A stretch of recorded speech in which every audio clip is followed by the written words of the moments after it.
record this. So as you squat, let's see here. Doing a good job of leading that hip, which is good. See that knee buckle, that knee go inside. Well, that'll stabilize a little bit better, but it's pretty good. So let's measure this. I'm going to measure off your back hip to your knee.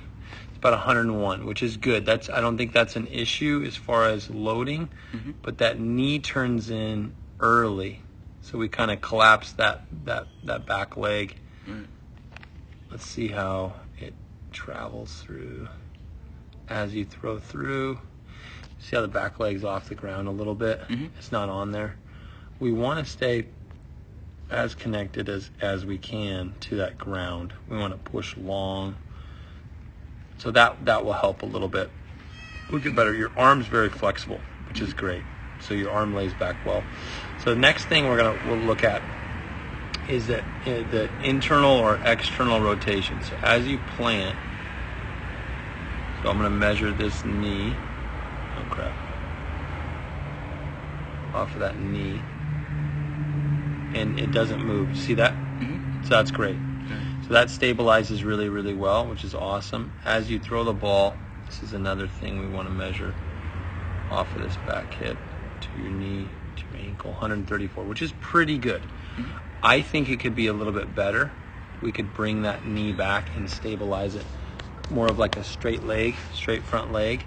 I'd like to see maybe 145, and that's like 3 inches back. It's not like it's a lot. It's very small, but that's going to help you drive on top of that front leg a little bit better. Like I said, that back knee. See how that back knee comes in? We wanna keep that straight and connected to the ground. So that, as far as lower body goes, those are your weaknesses. Your front knee, the angle of your front leg, and then just keeping your back leg on the ground and shoving your hip through. And all of this is on our website. So we have a website, and it has all the weaknesses diagnosed, and it has drills to fix the weaknesses, the throwing drills. So it's pretty cool. All right, so lower body. So now let's look at your posture at ball release. So at ball release, you're what we call an A posture. You're pretty close to an A. This would be like an A, this would be like a B, and this would be like a C. So you're almost straight up and down, which is good. That's your arm slot. So we want to stay to your arm slot. So just when you go, you're not going down with your chest, which is nice. There's a lot of kids who do, and you're not doing that. So we just want to stay to that posture really, really well. So that's good. And then we're going to go into chest extension. Let's see here. Actually, let's go to stacking. So stacking, I'd like to see your... Do a pretty good job. You separate really early. Do you see that? Yeah. You separate out of your hand a little bit early, so your arm's up there for a long period of time. See how long it is? I'd like to maybe have you hold on to the ball a little bit longer. And we can work on that after this, and we'll play around with it and see if you like it or not. But I think when you got hurt, where did you get hurt? I know, see. Up in the mid part. Right there. Yeah. Okay. Was it a strain or what was it? It was like an inflammation. Oh, okay. Separates kind of. Okay. Like that. Okay, cool. So I think this might be why. This is see how long you're up there? So that's right where you're complaining of that pain. I think if it was at a quicker moment, I don't think there would be as much stress into that. So that's something to watch. Just hold on to that ball a little bit longer. What I'd like to see is this head stay over that rubber for a longer period of time. That's going to help you when you land. We're going to be throwing with less arm and more body. So stacking, I definitely think you do have an issue, and like I said, that correlates with our drills online on our website. So keep that upper body back. I think you're squatting well, but I think it could be better, and we're going to work on that today. So stacking both lower and upper body is a weakness. All right, next one is we're going to talk about is the front glove. So let's look at how your front glove functions. See how you go from bent to straight to now what? Bent again. So if I'm doing three things, out, bent, straight, bent, and your front glove is going down, I want it to be kind of even with that throwing arm. Okay. So it's down a little bit, and that's going to help our rotation. We're going to rotate a lot better. Front glove's going to pinch. Right there, it's close.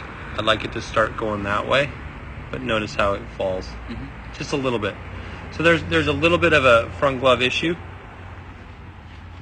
I think that could be an issue. You see how it could be the mound too, because we're not a wide mound. But your leg goes really, really wide there. Is that normal for you? Yeah. Okay. Yeah. Okay. So I'd like to. We're gonna do some stuff to help with your balance. I think you could throw a lot harder. It's the same thing that Isaac has. Isaac has the same issue. I'm really trying to get him to balance more on his front leg, but he's a big boy. He's not a small kid. So it'll take some time. So front glove definitely an issue. Okay. Next one we're gonna measure is we are going to measure the elbow. So right here we're gonna measure both of our shoulder blades off up to your elbow, which it's pretty good. It's we want it to be 180 degrees, basically a straight line across your shoulders, which is exactly what we want. So that all lines up pretty good, which is nice. So I don't think you have, and you do a good job. See how your elbow stays here. Watch how your elbow stays on that line. Do you see how it doesn't come up above it? Yeah. That's good, because a lot of kids don't do that, and so that's awesome. So I don't think you have like something like mechanically wrong with your arm. I think a lot of it has to deal with the front leg and the back leg. In the front glove a little bit right now. So next one we're going to go into chest extension, and these are all things that, like, if you check this stuff out on all the hard throwers, right, they're going to have similar things where they do it really, really well. So this is 40-degree chest extension, and I think it could be even further.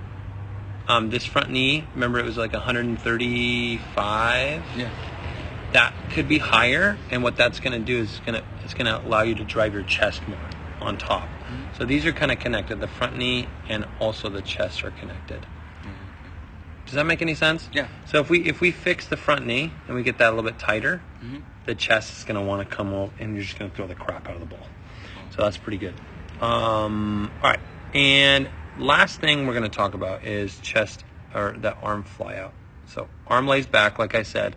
I think you do have a great layback. So you have flexibility in your shoulder, which is awesome.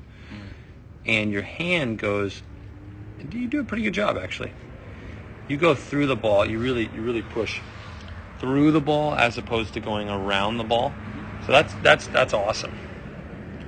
I really believe, though, that if this front glove was a little bit better, your hand would come through a little bit better, a little bit faster. So you do have a little bit of an arm fly out.